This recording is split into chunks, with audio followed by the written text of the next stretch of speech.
أشهد أن لا إله إلا الله وحده لا شريك له وأشهد أن محمدا عبده ورسوله أما بعد فأعوذ بالله من الشيطان الرجيم بسم الله الرحمن الرحيم الحمد لله رب العالمين الرحمن الرحيم مالك يوم الدين إياك نعبد وإياك نستعين اهدنا الصراط المستقيم صراط الذين أنعمت عليهم غير المغضوب عليهم ولا الضالين. अल्लाह ताला जो ही असां ते एहसान आहे त उन असांखे हज़रत मसीह मऊद अलैहिस्सलातु वस्सलाम खे मञण जी तौफ़ीक़ अता फ़रमाई। जन वसीले अल्लाह ताला इस्लाम जी नशत सानिया जो वाइदो फ़रमायो हो। पाण अल्लाह ताला जे वाइदनि जे मुताबिक़ ऐं पाण सॻोरनि सलाहु वसल्लम जी पेशिन गोइनि जे मुताबिक़ पाण सॻोरनि सलाहु वसल्लम जी ग़ुलामीअ में इस्लाम दीन जी तजदीद जे लाइ अल्लाह ताला तरफ़ां मोकिलिया विया ऐं पोइ अल्लाह जे वाइदनि जे मुताबिक़ ई ऐं पाण सॻोरनि सलाहु वसल्लम जी पेशिन गोइनि जे मुताबिक़ ई संदन ठाहियल जमायत में ख़िलाफ़त जो निज़ाम जारी थियो आहे।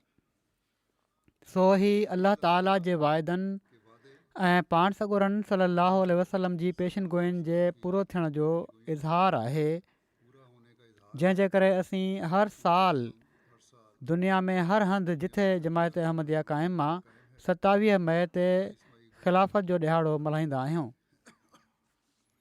26 मई ते हज़रत मसीह मऊद अलैहिस्सलातु वस्सलाम जी वफ़ात थी ऐं 27 मई ते जमायत ख़ुदाई वाइदनि जे मुताबिक़ हज़रत मौलाना हकीम नूरुद्दीन खे ख़लीफ़तुल मसीह अव्वल चूंडे संदन हथ ते हज़रत मसीह मऊद अलैहिस्सलातु वस्सलाम जे कम खे जारी रखण जो अहद कयो ऐं बैत कई।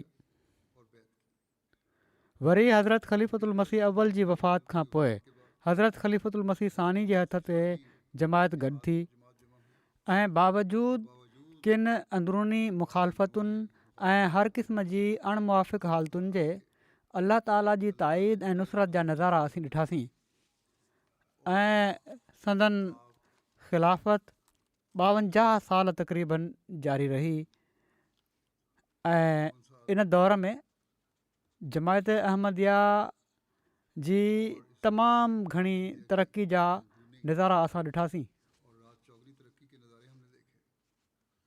वरी हज़रत ख़लीफ़तुल मसीह सानी जी वफ़ात खां पोइ ख़िलाफ़त सालसा जी शुरूआति थी ऐं इन दौर में बि जमायत जी तरक़ी जा नज़ारा असां ॾिठासीं। दुश्मननि ॾाढो ज़ोर लाथो जमायत खे ख़तमु करण लाइ, पर इन जे बावजूद असांखे तारीख़ में तरक़ी जा नज़ारा ई नज़र अचनि था। वरी जॾहिं हज़रत ख़लीफ़तुल मसीह सालिस जी वफ़ात थी त हिकु भेरो ॿीहर अल्लाह ताला पंहिंजी कुदरत जो नज़ारो ॾेखारियो ऐं ख़िलाफ़त राबिया जो दौरु शुरू थियो, जंहिंमें दुश्मन जमायत खे ख़तमु करण जी वरी भरपूर कोशिशि कई, पर हर तरह नाकामी जो मुंहुं ॾिठाई ऐं इन दुश्मनी जे करे हज़रत ख़लीफ़तुल मसीह राबे खे पाकिस्तान मां हिजरत करणी पई। इंग्लिस्तान में मर्कज़ क़ाइमु कयऊं ऐं पोइ दुनिया ॾिठो त जमायत जी तरक़ीअ जी रफ़्तार वधंदी वई ऐं जमायत जी तरक़ीअ खे रोकण वारा इन तरक़ीअ खे ॾिसी पेचताब खाइण लॻा। वरी हज़रत ख़लीफ़तुल मसीह राबे जी वफ़ात थी त वरी अल्लाह ताला पंहिंजे वाइदे खे पूरो करण जो जलवो ॾेखारियो ऐं ख़िलाफ़त ख़ामसा जी चूंड थी ऐं अल्लाह ताला मूंखे बावजूदु मुंहिंजनि तमामु घणनि कमज़ोरियुनि जे ग़ैर मामूली ताईद ऐं नुसरत सां नवाज़ियो ऐं जमायत जी तरक़ीअ जो क़दम अॻिते खां अॻिते ई वधंदो वियो। केतिरनि ई मुल्कनि में अहमदियत जो ॿूटो लॻो। इन दौर में केतिरनि ई मुल्कनि में जमायत अहमदिया जो बाक़ाइदा निज़ाम क़ाइमु थियो। सवें शहरनि ऐं कस्बनि में ख़ुदि अलाह ताला माण्हुनि जी रहनुमाई करे ख़िलाफ़त जी ताईद ऐं नुसरत जा नज़ारा ॾेखारे, माण्हुनि जी दिलनि में ख़िलाफ़त सां तालुक़ जो जज़्बो पैदा करे, मुख़लिसीन जी जमायतुनि जे क़याम जा सामान पैदा फ़रमाया। ऐं हीअ नज़ारा अलाह ताला ॾेखारींदो पियो थो वञे। ख़िलाफ़त सां वाबस्तगी जा ई नज़ारा ऐं जमायत जी तरक़ी जा ई नज़ारा छो न थियनि हा? हीअ त थियणा हुआ। इन जो अलाह ताला जो वाइदो हो ऐं इन जी पेशिनगोई पोइ पाण सॻोरनि सल्लल्लाहु अलैहि वसल्लम फ़रमाई हुई। सो न अलाह ताला पंहिंजे वाइदनि खे विसारण वारो ऐं टोड़ण वारो आहे ऐं न ई पंहिंजे सभिनी खां प्यारे नबी हज़रत मोहम्मद रसूलुल्लाह सल्लल्लाहु अलैहि वसल्लम जी पेशिनगोइनि खे पूरो करण में कमी करण वारो आहे। पाण सॻोरनि सल्लल्लाहु अलैहि वसल्लम हिकिड़ी पेशिनगोई फ़रमाई हुई त तव्हां में नबूअत क़ाइमु रहंदी जेसि ताईं अलाह ताला चाहींदो, माना त पाण सॻोरनि सल्लल्लाहु अलैहि वसल्लम जो ज़मानो।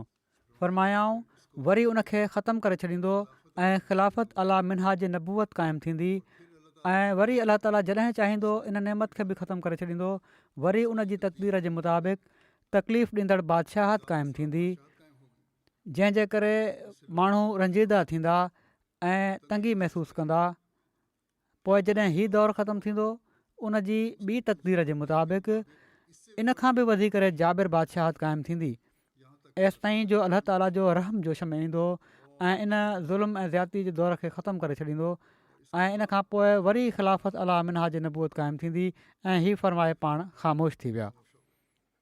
सो असीं ख़ुशकिस्मत आहियूं त असीं हिन पेशगोई खे पूरो थींदे ॾिसण वारा आहियूं।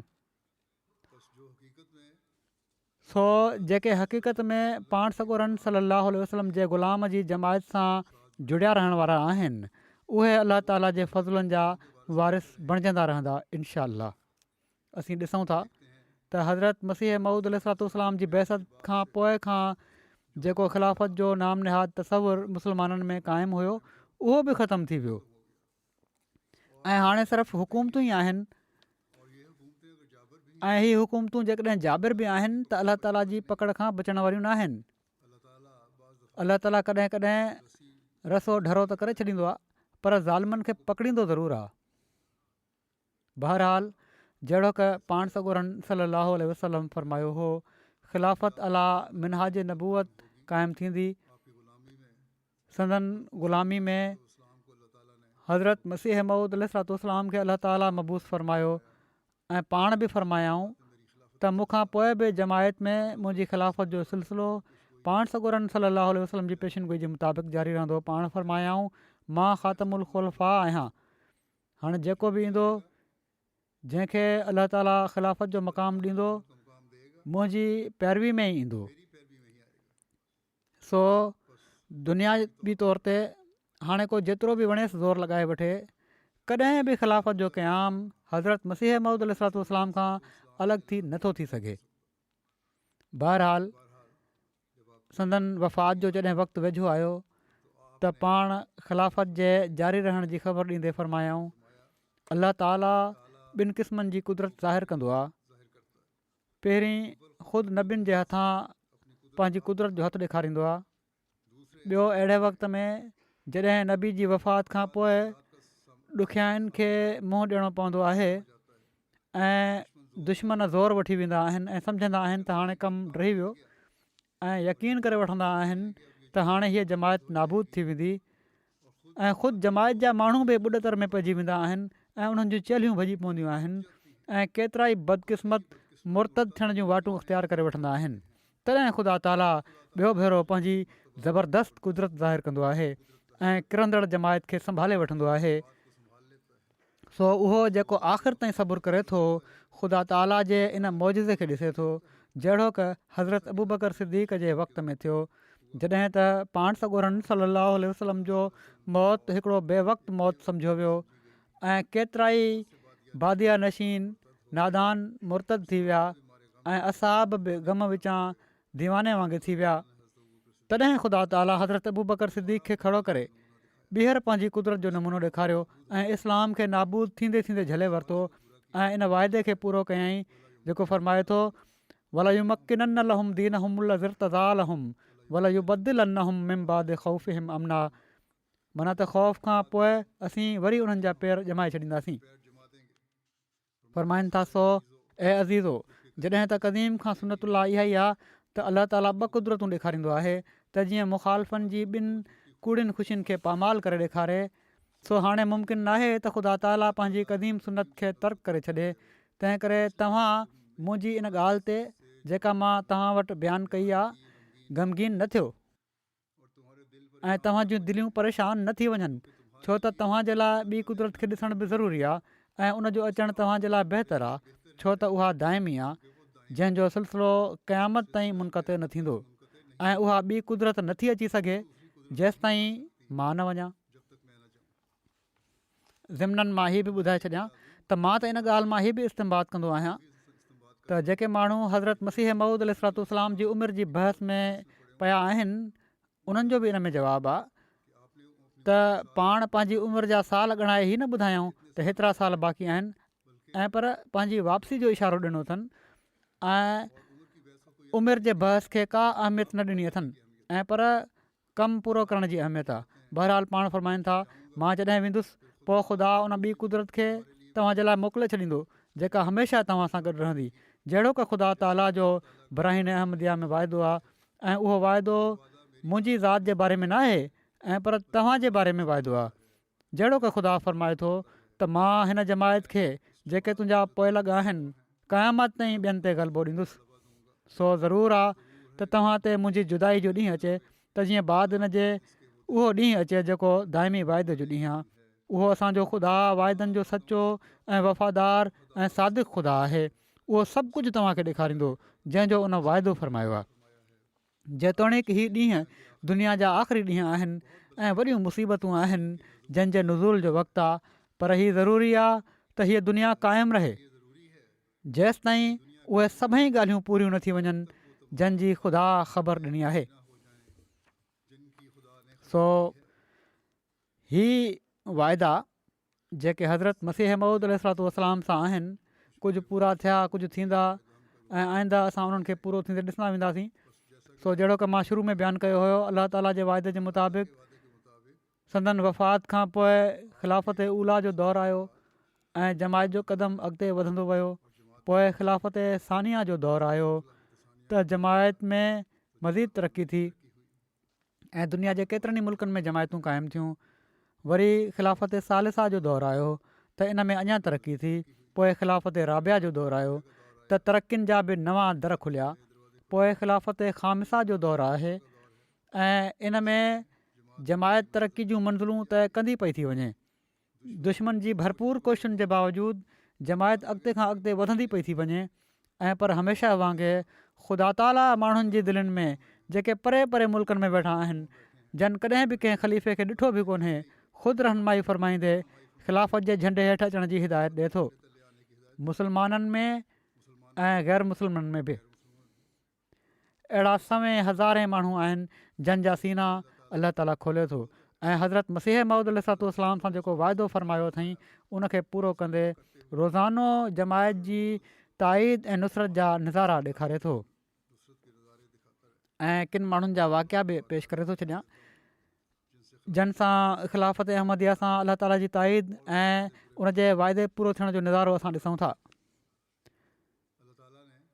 अलाह ताला ख़िलाफ़त क़ाइमु रखण जो वाइदो फ़रमायो त कहिड़ी तरह माण्हुनि जी दिलनि में ख़िलाफ़त सां तालुक़ु ऐं उन सां जुड़ियल रहण जा जज़्बात पैदा फ़रमाए थो। इन बारे में बुर्किना फ़ासो अफ्रीका जो हिकिड़ो मुल्क़ आहे, उतां जा मौलिम लिखनि था त जॾहिं असांजी जमायत में पहिरियों भेरो MTA लॻी ऐं माण्हुनि पहिरियों भेरो ख़लीफ़े वक़्त खे ॾिठो त उन्हनि जूं अखियूं आलियूं हुयूं ऐं ख़ुशी उन्हनि जे चहिरनि मां ज़ाहिर हुई। कुझु ॾींहंनि खां पोइ उतां हिकिड़ो वफ़द आयो ऐं MTA जा थोरा मञाई ऐं चवणु लॻा त हूअं त असां ख़लीफ़े वक़्त सां मुलाक़ात जे लाइ नथा वञी सघूं, पर MTA ते ख़लीफ़े वक़्त खे ॾिसी असांजी अखियुनि खे थधिकार ऐं दिलि खे तस्कीन मिले थी। ऐं अहिड़ी तरह हाणे हीअ असांजो रोज़ जो मामूल बणिजी वियो आहे त MTA जे ज़रिए सां असीं रोज़ ख़लीफ़े वक़्त सां मुलाक़ात कंदा आहियूं। त अहिड़ी तरह अलाह ताला माण्हुनि जी दिलनि में मोहबत पैदा करे थो। उहे जेके कॾहिं मिलिया बि न आहिनि उन्हनि जी दिलनि में बि ख़िलाफ़त सां मोहबत आहे। पोइ कहिड़ी तरह अलाह ताला ख़िलाफ़त जे ज़रिए माण्हुनि जी इस्लाम ॾांहुं रहनुमाई करे थो, इन बारे में अमीर साहब गैम्बिया लिखनि था त हिकिड़ा मोटर मैकेनिक सांबा साहबु इतफ़ाक़ सां MTA ते उन्हनि ॾिठो मूंखे को ख़िताब कंदे या ख़ुतबो ॾींदे, ॿुधी चवणु लॻा त इन में को शक नाहे त हिन शख़्स खे ख़ुदा ताला जी हिमायत हासिलु आहे। जीअं त मौसूफ़ पंहिंजे ख़ानदान जे 14 माण्हुनि समेत बैत करे वरिती। उन्हनि जे कारोबार में कमी हुई, अलाह ताला फज़ुल फ़रमायो त पोइ ही चवणु लॻा त हीउ सभु कुझु अहमदियत जे करे आहे। इन में को शक नाहे त अहमदियत ऊंदाही जे लाइ हिकिड़े रोशन सिज जीअं आहे।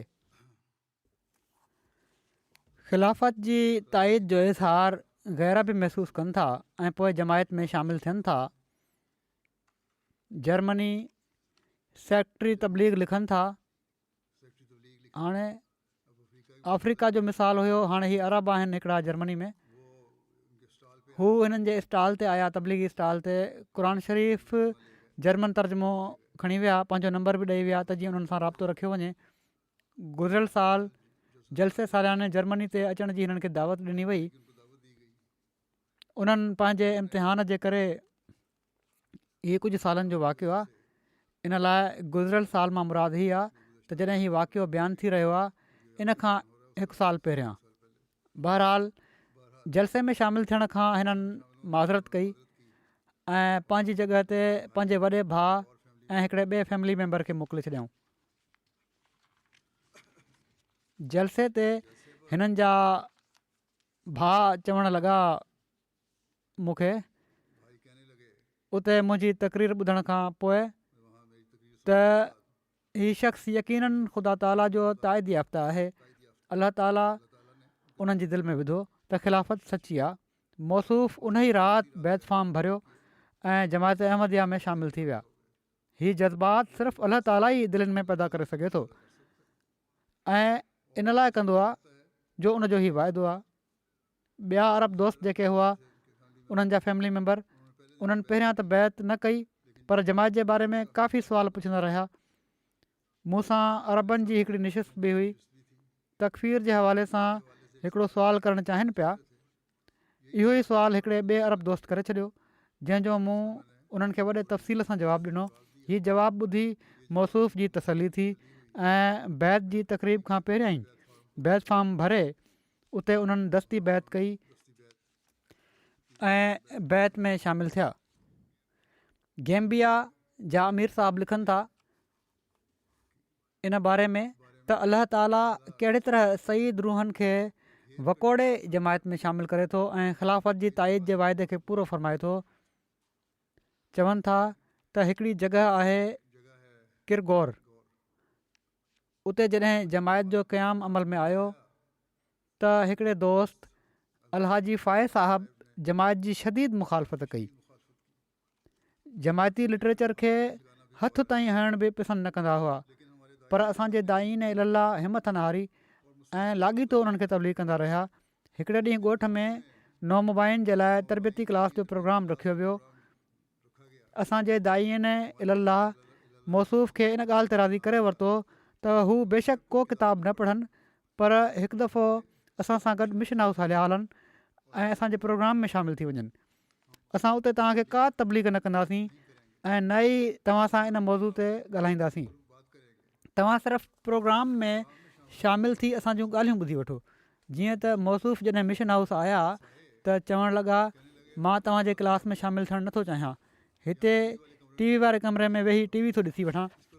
इन ते उन्हनि खे TV वारे कमरे में वेहारे TV ते MTA लॻाई वई। उते ई छॾे बाक़ी सभई माण्हू क्लास में शामिलु थियण जे लाइ मस्जिद हलिया विया। इन दौरान मौसूफ़ MTA ते मुंहिंजो ख़ुतबो लॻल हुयो उहो ॿुधो। क्लास खां पोइ जॾहिं हिननि सां ॻाल्हि थी त चवणु लॻा त हीउ शख़्स कूड़ो नाहे, माना त ख़िलाफ़त हीअ सची ख़िलाफ़त लॻे थी मूंखे। हाणे हीउ मुमकिन न आहे त मां हाणे पुठी ॾियां, जीअं त मौसूफ़ पंहिंजे ख़ानदान जे 10 माण्हुनि समेत बैत करे जमायत में शामिलु थी विया। छा ही कंहिं इंसान जो कमु थी सघे थो? यकीनन अलाह ताला पंहिंजा वाइदा सचा करे ॾेखारे पियो थो। ख़िलाफ़त सां तालुक़ु वधण जो हिकिड़ो अञा वाक़ियो, अलाह ताला जो वाइदो पूरो थियण जो हिकिड़ो अञा वाक़ियो। कैमरून जे शहर वांडेरे जे हिकिड़े पाड़े में 8 फैमिलियुनि बैत करे जमायत में शमूलियत अख़्तियार कई। नोमोबाइन जो चवणु आहे त MTA असांजे ॿारनि जी ज़िंदगी तब्दील करे छॾी आहे ऐं दीन जे बारे में उन्हनि जे इल्म में वाधारो थियो आहे। इन्हनि मां हिकिड़ो नौजवान अब्दुर्रहमान आहे जेको O लेवल करे पियो थो। हीउ मुंहिंजा ख़ुतबा वॾे शौक़ सां ॿुधंदो आहे, वॾो आशिक़ु आहे। जुमे जे ॾींहुं स्कूल टीचर खे चवंदो आहे त मां घर ख़ुतबो ॿुधण जे लाइ वञिणो आहे ऐं स्कूल छॾे सघां थो, पर जुमे जो ख़ुतबो नथो छॾे सघां। हीउ उन्हनि जो ईमान आहे। उन्हनि जे वालिद चयो त हर जुमे ते स्कूल छॾे MTA ते ख़ुतबो ॿुधणु ईंदो आहे ऐं अब्दुर्रहमान चवनि था त ख़ुतबो ॿुधण सां मुंहिंजो ईमान ऐं इल्मु वधे थो। पहिरियां मां जेके बि ग़लति कमु कंदो हुउसि हाणे छॾे ॾिना आहिनि। सो ही माण्हू आहिनि जेके ख़िलाफ़त सां जुड़ण जे अहद खे बि पूरो कनि पिया था। यकीननि हिकिड़ो वक़्तु ईंदो जॾहिं हीउ तरक़ी करे सभिनी खां मथे हूंदा, छो त हीउ वाइदनि जा मिसदाक़ बणिजणु चाहिनि था। वरी अलाह ताला जी रहनुमाई जो हज़रत मसीह मौद अलैहिस्सलाम जी ख़िलाफ़त सां जोड़ण जो जेको वाइदो आहे, इन बारे में हिकिड़ो अञा वाक़ियो आहे। बुर्किना फासो हिकिड़े हंधि काफ़ी तबलीग कई वई, को नतीजो न निकितो। वेंदे मौलम चवनि था त मां कुझु माण्हुनि खे चयो त तव्हां जॾहिं शहर अचो त मुंहिंजे घर ज़रूरु अचिजो। जीअं त कुझु ॾींहंनि खां पोइ उन्हनि मां हिकिड़ो माण्हू बोन साहब असांजे घर आया त उनखे MTA लॻाए ॾिनी वई।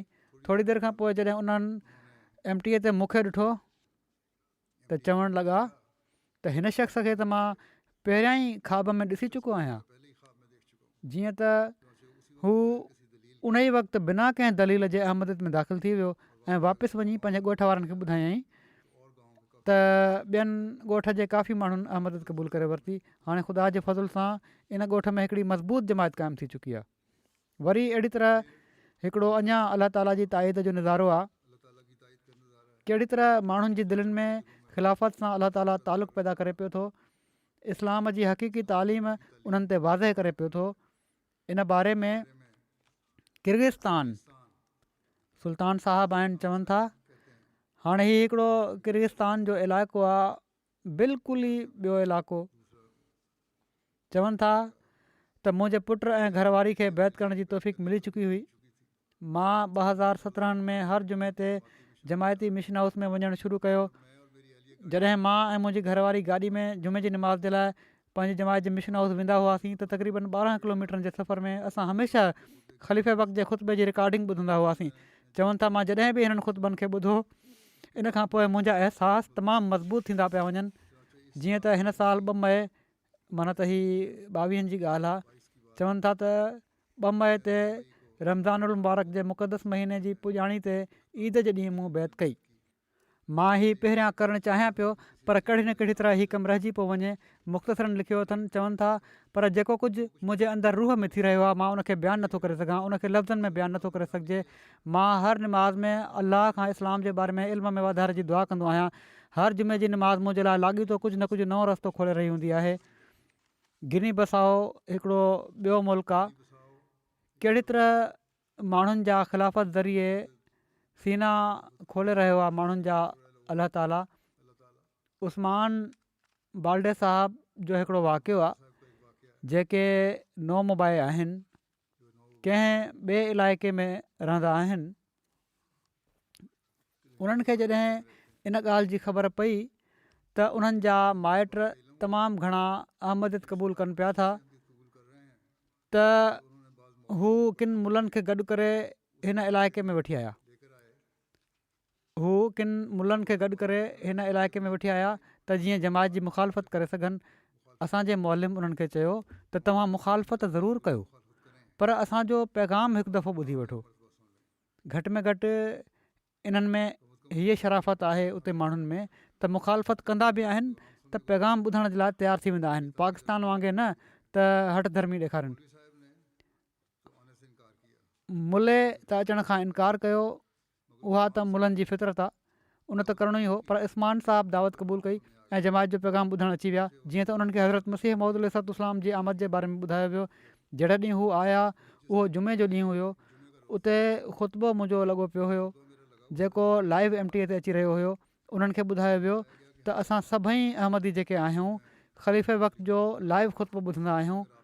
जेकॾहिं तव्हां वटि टाइम हुजे त कुझु देरि ख़ुतबो ज़रूरु ॿुधी वठो। जंहिं ते उन्हनि चयो त मां सिर्फ़ु थोरी देरि जे लाइ ख़ुतबो ॿुधंदुसि, पर जॾहिं ख़ुतबो ॿुधणु शुरू कयाऊं त टाइम विसरी वियुनि ऐं तमामु गौर सां ख़ुतबो ॿुधंदा रहिया ऐं मुकमल ख़ुतबो ॿुधऊं।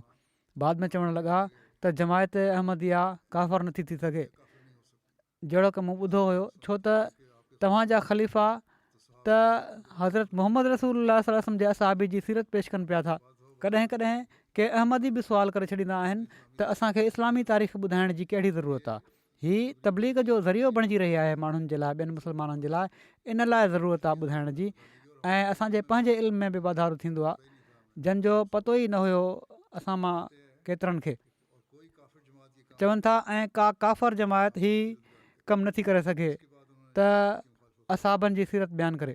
इन खां पोइ उन्हनि जमायत जी मुखालफ़त ख़तमु करे छॾी ऐं पंहिंजी फैमिली सॼी समेत अहमद क़बूल करे वरितईं। हाणे अलाह ताला जे फज़ल सां पंहिंजे इलाइक़े में तबलीग बि कनि था ऐं बाक़ाइदा जमायती निज़ाम में शामिल आहिनि। वरी गैरनि जे ख़िलाफ़त जे आवाज़ जे ज़रिए हिदायत ते आणण जो हिकिड़ो अञा वाक़ियो। कोंगो कनशासा उतां जा लोकल मिशनरी चवनि था हितां जे हिकिड़े इलाइक़े में तबलीगी मुहिम शुरू कई वई त किन गैर जमायत दोस्तनि मुनज़म तौर ते मुखालफ़त जी शुरूआति करे ॾिनी।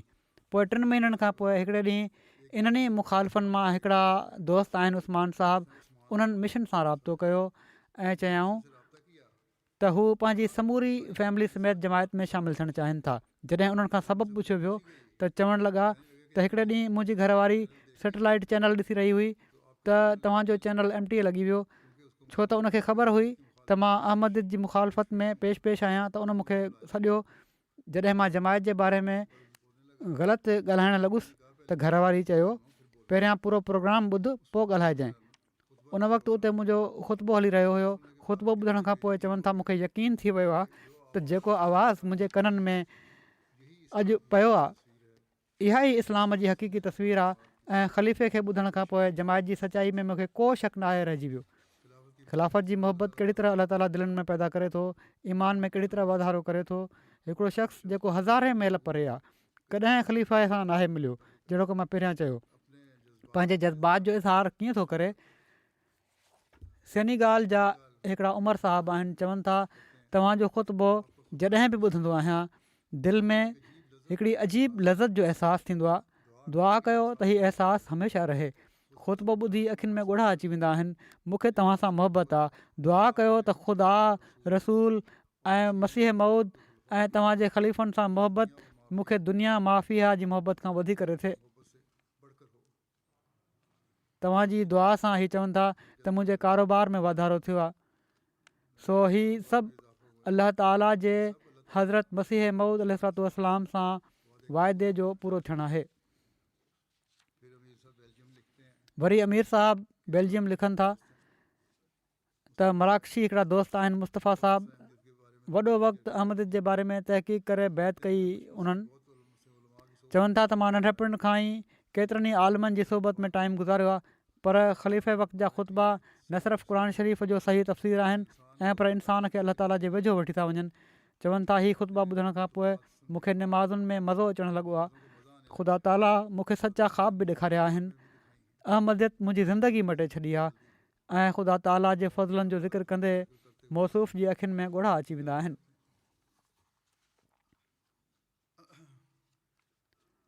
अलाह ताला पंहिंजे वाइदे जे मुताबिक़ कहिड़ी तरह हज़रत मसीह मऊद अलैहिस्सलाम जी जारी ख़िलाफ़त जी ताईद फ़रमाए थो, कहिड़ी तरह सीना खोले थो। हिकिड़ो अञा वाक़ियो आहे। गिनी बसाओ जा मुबलिग चवनि था त 21 जमायतुनि में MTA इंस्टॉल करण जी तौफ़ीक़ अता थी। हिकिड़े ॻोठ में गुज़िरियल साल तबलीग जे ज़रिए दोस्तनि अहमदियत क़बूल करे वरिती हुई, पर उन ॻोठ जे चइनि ख़ानदाननि अहमदियत क़बूल करण खां इनकार करे छॾियो हुयो। जॾहिं असांजी टीम इन ॻोठ में MTA इंस्टॉल करणु वई त असांजे मुअल्लिम मोहम्मद सालिहो जालियो साहबु उन्हनि सभिनी ख़ानदाननि खे बि मस्जिद में दावत ॾिनी। हू अची असांजो मुस्लिम चैनल ऐं असांजे ख़लीफ़े ऐं इमाम महदी अलैहिस्सलाम खे ॾिसनि, तस्वीर ॾिसनि। जॾहिं MTA इंस्टॉलेशन मुकमिल थी त उन वक़्तु सिजल ते जो टाइम हुयो, निमाज़ जी अदायगी जे लाइ TV बंदि कई वई। निमाज़ खां पोइ जॾहिं MTA हलाई वई त उन ते ख़ुतबो हली रहियो हुयो। गैरस जमायत दोस्त वॾे गौर सां सॼो कुझु ई ॾिसंदा रहिया ऐं मौलम खे चवणु लॻा। मौलम उन्हनि खे चयो त ख़ुतबो इंग्लिश में हले पियो थो, मां तव्हांजे लाइ तर्जुमो थो करे छॾियां त जीअं तव्हांजो हक़ु आहे त तव्हांखे ख़बर पइजी सघे त ख़लीफ़ो छा थो पियो चए। इन ते उन चयो त मूंखे सम्झ नथी अचे, पर मां ख़ुदा जो कसम खणी चई सघां थो त हीअ कूड़ नथा ॻाल्हाए सघनि। जेकॾहिं हीअ जमायत अहमदिया जा ख़लीफ़ा आहिनि त अहमदिया जमायत कॾहिं बि कूड़ी जमायत नथी थी सघे। ऐं मां हाणे ई ऐं हिन ई वक़्तु अहमदियत क़बूल करण जो ऐलान थो कयां त अहिड़ी तरह बि अलाह ताला दिलनि खे फेराईंदो आहे। ख़िलाफ़त तबलीग जो हिकिड़ो तमामु वॾो ज़रियो आहे। सईद फितरत माण्हू अहिड़ी तरह ॾिसी इस्लाम जी हक़ीक़ी तालीम खां आगाह थींदा आहिनि ऐं हज़रत मसीह मौद अलैहिस्सलाम जी जमायत में शामिलु थींदा आहिनि। गैम्बिया जा अमीर साहब चवनि था त हिकिड़ी जॻह आहे सांबे, असां उते तबलीग जे लाइ वियासीं। हज़रत मसीह मौद अलैहिस्सलाम जी आमद जे बारे में ॿुधायो वियो। संदन जमायत में शामिलु थियण जे लाइ बैत जा शर्त पढ़ी ॿुधाया विया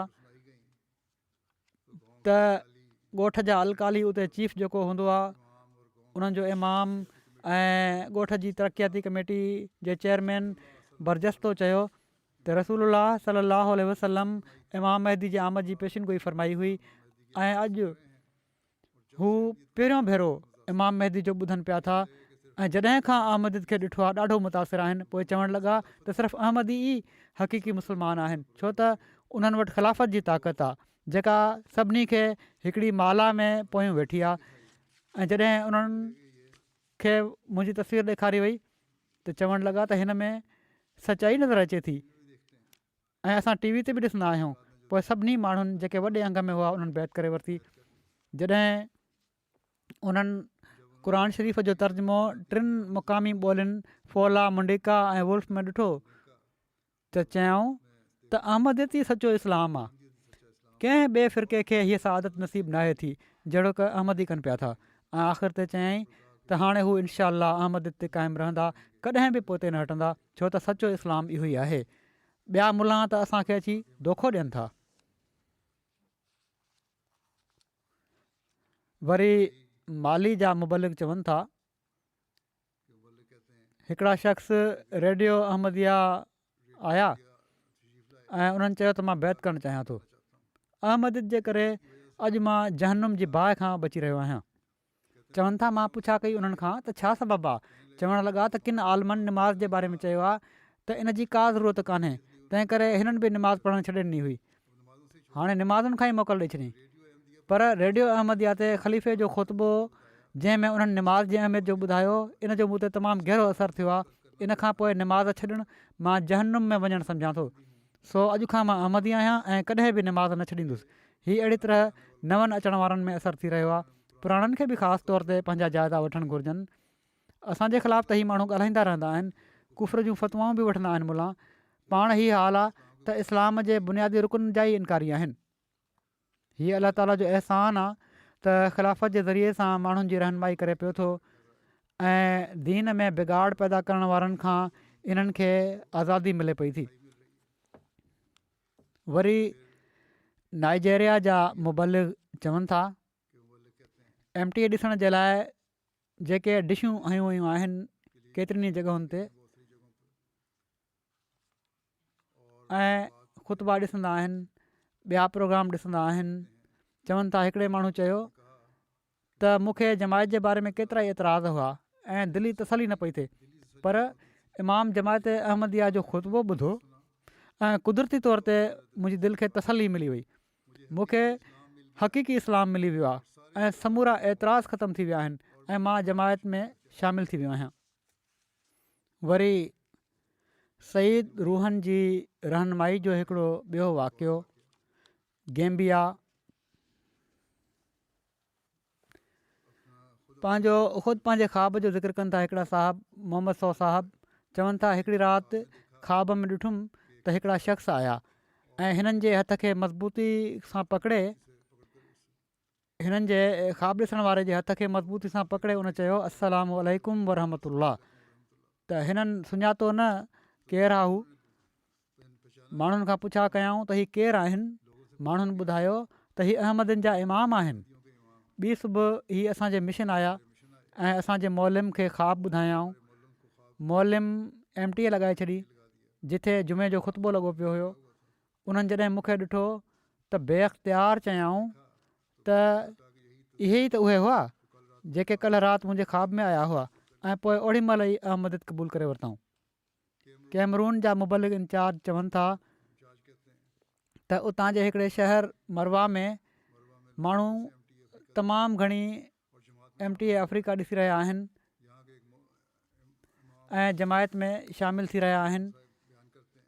हितां जा हिकिड़ा इमाम मौलिम अहमदू साहब बयानु कनि था त MTA जे ज़रिए सां असांजा ईमान वधिया आहिनि ऐं ख़लीफ़े वक़्त जे ख़ुतबनि ख़िताबनि ऐं अरबी प्रोग्रामनि जे ज़रिए असांजे अंदरि हिकिड़ो नूर पैदा थियो आहे ऐं उंदाही ख़तमु थी वई आहे। हाणे ईअं थो लॻे त MTA ऐं अहमद जे अचण खां पहिरियां असां जानवर हुआसीं ऐं हाणे MTA असांखे इंसान बणाए छॾियो आहे। अलाह ताला ख़िलाफ़त जी ताईद में कहिड़ी तरह माण्हुनि जूं दिलियूं खोले थो, इन जो हिकिड़ो अञा मिसाल कैमरून जा मौलिम चवनि था हिकु दफ़ो मां जुमे जो ख़ुतबो ॾेई रहियो हुउसि। आहिस्ते आहिस्ते मस्जिद में माण्हू दाख़िलु थी रहिया हुआ। मूं ॾिठो त हिकिड़े माण्हू खे कोट पातल आहे ऐं मथे ते पग पातल अथसि ऐं मस्जिद में दाख़िलु थियो आहे। निमाज़ खां पोइ मां उनखां पुछा कई त तूं हीअ पोशाक छो परे रखी आहे। चवणु लॻा मुंहिंजा हिकिड़ा रूहानी इमाम आहिनि ऐं हू अहिड़ी पोशाक पारींदा आहिनि। जेकॾहिं तव्हां उन्हनि जे बारे में वधीक ॼाणणु चाहियो था त केबल ते हिकिड़ो चैनल MTA अफ्रीका ईंदो आहे, उहो तव्हां ॾिसंदा कयो। इन चैनल ते उन्हनि जा ख़िताब ईंदा आहिनि ऐं हू पंहिंजी मस्जिद में ॿारनि सां सुवाल जवाब बि कंदा आहिनि। तव्हां उन्हनि खे ॾिसंदव त तव्हांखे नज़र ईंदो त हू सचा आहिनि ऐं अलाह ताला जा ताइद याफ़्ता आहिनि। इन ते मां उन्हनि खे 10 बैत जा शर्त ऐं रिसाला तक़वा मां तस्वीर कढी ॾेखारे छॾी त मुंहिंजी तस्वीर ॾेखारियऊं उन्हनि खे। ॿुधायूं त हीअ मस्जिद इन ई इमाम ठाही आहे। हिननि खे ख़बर न हुई त हीअ जमायत अहमदीअ जी मस्जिद आहे ऐं मां उन्हनि जी जमायत जो ई मिशनरी आहियां। इन ते मसूफ़ ॾाढो ख़ुशि थिया ऐं पोइ पंहिंजी फैमिली समेत बैत बि करे वरितऊं।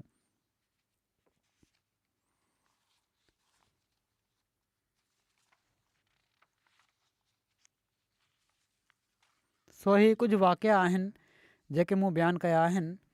जन मां हज़रत मसीह मऊद अलैहिस्सलाम जे हिननि लफ़्ज़नि जी ख़ुदाई ताईद जो इज़हार थिए थो त अलाह ताला जो वाइदो कुदरत सानिया जे जारी रहणु ऐं उन जी ताईद नुसरत जो आहे ऐं इन ज़रिए सां हाणे इस्लाम जो ग़लबो मुक़दर आहे। ख़ुदा ताला ख़ुदि माण्हुनि जा सीना खोले पियो थो। ग़ैरनि जी दिलि में ख़िलाफ़त अहमदिया जो असरु क़ाइमु फ़रमाए पियो थो। सईद फितरत माण्हुनि खे ख़िलाफ़त सां मुनसलिक करे पियो थो। ख़िलाफ़त अहमदिया जी 118 साला तारीख़ जो हर ॾींहुं इन ॻाल्हि जो सबूत आहे त अलाह ताला ई ख़िलाफ़त अहमदिया जी ताईद नुसरत फ़रमाए पियो थो ऐं जमायत रोज़ानो तरक़ी जी वाटुनि ते गामज़न आहे। अलाह ताला मूंखे बि पंहिंजे ख़ासि फज़ुल सां इन ज़िमेवारी खे अदा करण जी तौफ़ीक़ अता फ़रमाए ऐं हर अहमदी खे बि कामिल वफ़ा ऐं इख़लास सां हमेशह ख़िलाफ़त अहमदिया सां वाबस्ता रखे ऐं क़यामत ताईं वफ़ा शआर ऐं तक़वा ते क़ाइमु रहण वारा ख़िलाफ़त अहमदिया खे मिलंदा रहनि ऐं उहे सभई मक़सद अलाह ताला पूरा फ़रमाए जंहिंजो उन हज़रत मसीह मऊद अलैहिस्सलाम सां वाइदो फ़रमायो आहे ऐं ख़िलाफ़त अहमदिया जे ज़रिए हिकु ख़ुदा जी हुकूमत दुनिया में क़ाइमु थिए ऐं हज़रत मोहम्मद रसूलुल्लाह सल्लल्लाहु अलैहि वसल्लम जो झंडो दुनिया में फड़काइण जो नज़ारो दुनिया ॾिसे। निमाज़ खां पोइ 2 जनाज़ा ग़ाइब बि मां पढ़ाईंदुसि। पहिरियों आहे चौधरी मोहम्मद इदरीस नसरुल्ला ख़ान साहिब जो जेके अॼुकल्ह कैनेडा में हुआ, फ़ौत थी विया 90 सालनि जी उमिरि में। इन्ना लिल्लाहि व इन्ना इलैहि राजिऊन। अलाह ताला जे फज़ल सां मूसी हुआ। हिननि जा ॾाॾा हज़रत चौधरी नसरुल्ला ख़ान साहिबु रज़ीअल्लाह ताला अनहु जेके हुआ, उन्हनि खे जमायत अहमदिया जे शुरूआती नाज़िरे आला तौरु ख़िदमत जी तौफ़ीक़ मिली। इदरीस नसरुल्ला ख़ान साहिबु हज़रत चौधरी ज़फ़रुल्ला ख़ान साहिब जा भाटिया बि हुआ। हिननि जा वालिद कराची जा अमीर जमात बि रहिया आहिनि तमामु वॾो वक़्तु। इदरीस नसरुल्ला हज़रत ख़लीफ़ुल मसीह अव्वल जा पड़ ॾोहिटा हुआ। इदरीस साहिब जा नाना हज़रत चौधरी फ़तेह मोहम्मद साहिबु सियाल जमायत जा शुरूआती वाक़फ़े ज़िंदगी ऐं शुरूआती इंग्लिस्तान जा मुबलिग हुआ, जेके सवें माण्हुनि खे अहमदियत में दाख़िल करण जो सबबु बणिया। इदरीस नसरुल्ला साहिब खे 30 सालनि खां वधीक वक़्त ताईं सेक्रेटरी उमर आमा लाहौर जी ख़िदमत जी तौफ़ीक़ मिली। मरकज़ी इफ़्ताह कमेटी ऐं क़ज़ा कमेटी जा मेंबर ऐं सदर रहिया। ख़िलाफ़त सालिसा जे पुरआशोब दौर में जन वकीलनि तारीख़ साज़ कमु कयो। उन्हनि में हिननि जो नालो बि लिस्ट में मथे आहे। 1974 में रबुआ जे वाक़े में जेको समदानी ट्रिब्यूनल क़ाइमु थियो हुयो, उन में इदरीस नसरुल्ला साहिबु हज़रत ख़लीफ़ुल मसीह सालिस रहमतुल्लाह ताला सां गॾु अदालत जे कमरे में मौजूदु हुआ। पोइ केतिरनि ई कमेटियुनि जा मेंबर बि हिननि खे हज़रत ख़लीफ़ुल मसीह सालिस बणायो हुयो। लाहौर जे नुमाइंदे तौरु कसरे सलीब कॉन्फ्रेंस में शरीक थिया हुआ ही। हज़रत ख़लीफ़ुल मसीह राबे रहमतुल्लाह ताला जी लंडन हिजरत महल रबुआ खां कराची ताईं जे क़ाफ़िले में शामिलु थियण जी तारीख़ी सादत बि हिननि खे मिली। तमामु साहिबु राय हुआ, ख़िलाफ़त सां इंतिहाई वफ़ा ऐं इख़लास जो तालुक़ु रखण वारा हुआ। इन जो त मां बि ज़ाती तौर ते ॾाढो तजुर्बो कयो आहे। अलाह ताला हिननि जे ॿारनि खे बि हिननि जूं नेकियूं जारी रखण जी तौफ़ीक़ अता फ़रमाए ऐं हिननि सां मग़फ़िरत ऐं रहम जो वर्ताव फ़रमाए। ॿियो ज़िक्र आहे मुकरम कंवर इदरीस साहिबु ऑफ कराची जो, जेके चौधरी अज़ीज़ अहमद साहिबु बाजवा जा पुट हुआ। 90 सालनि जी उमिरि में हिननि जी वफ़ात थी आहे। इन्ना लिल्लाहि व इन्ना इलैहि राजिऊन। पाण हज़रत मसीह मऊद अलैहिस्सलाम जे असहाबनि चौधरी मोहम्मद हुसैन साहिबु रज़ियल्लाहु ताला अन्हो ऐं हज़रत सरदार बेगम साहिबा रज़ियल्लाहु ताला अन्हा जा पोटा हुआ। मरहूम अलाह ताला जे फज़ल सां मूसी हुआ। पोइ ते रहिजी वियल घर भातियुनि में घरवारी खां अलावा 2 पुट ऐं 2 धीअरूं शामिलु आहिनि। 1959 में सिविल सर्विसिस में शमूलियत अख़्तियार कयऊं ऐं 35 सालनि वारे ड्रिघे नौकरी जे वक़्त में मरकज़ी ऐं सूबाई हुकूमत में मुख़्तलिफ़ उहिदनि ते फ़ाइज़ रहिया। हमेशह हिकिड़े तमामु ईमानदार ऐं फ़र्ज़शनास ऑफिसर तौरु ॼाता वेंदा हुआ। संदन ही हुस्न किरदार पंहिंजे वालिद जी नसीहत जो नतीजो हुयो, जेका उन्हनि सिविल सर्विस में शमूलियत महिल हिननि खे कई हुई। उन्हनि चयो हुयो हिननि खे त मूंखे जेकॾहिं हीअ ख़बर मिले त इदरीस फ़ौत थी वियो आहे त मूंखे एॾो सदमो न थींदो, पर जेकॾहिं मूंखे हीअ ख़बर मिले त इदरीस कंहिंखां रिश्वत वरिती आहे त इन जो मूंखे तमामु घणो सदमो थींदो। हीअ तरबियत हुई पीउ जी पुट जे लाइ ऐं नसीहत हुई। हज़रत चौधरी मोहम्मद ज़फ़रुल्ला ख़ान साहिब जी सवाने हयात ते जेको मशहूरु किताबु तहदीस नेमत आहे, उनजो अंग्रेज़ी तर्जुमो बि हिननि कयो हुयो, जंहिंसां हीअ किताबु अंग्रेज़ी दान हल्के में मुतारिफ़ थियो। 1998 खां 2007 ताईं मजलिस आमला जमायत अहमदिया ज़िला कराची में सेक्रेटरी उमर ख़ारजा तौरु ख़िदमत जी तौफ़ीक़ बि हिननि खे मिली। हिननि खे उबूरी हुकूमत दौरान सूबाई वज़ीर बणजण जो बि हिननि खे मौक़ो मिलियो। हज़रत ख़लीफ़ुल मसीह राबे खे हिननि ख़तु लिखियो ऐं इन ख़त में बिस्मिल्लाह सां ख़तु शुरू कयो हुओ, जंहिं ते हिकिड़े दुश्मन मुला हिननि जे ख़िलाफ़ु केस कराए छॾियो ऐं तमामु वॾो वक़्तु हीउ केस उहो भोॻींदा रहिया। बहरहाल पर हमेशह उन्हनि हर हिक सां रहम जो वर्ताव कयो। सिला रहमी तमामु घणी हुअनि ऐं पर एसि ताईं जो जंहिं मुला हिननि ते केस कयो हुयो, जॾहिं केस ख़तमु थी वियो त उन मुला दरख़्वास्त कई पंहिंजे किन हालात जे करे माली मदद जी। उनखे बि हिननि हिकिड़ी वॾी रक़म ॾेई छॾी। अलाह ताला हिननि सां मग़फ़िरत ऐं रहम जो वर्ताव फ़रमाए ऐं हिननि जी औलादुनि खे बि नेकियूं जारी रखण जी तौफ़ीक़ ॾे।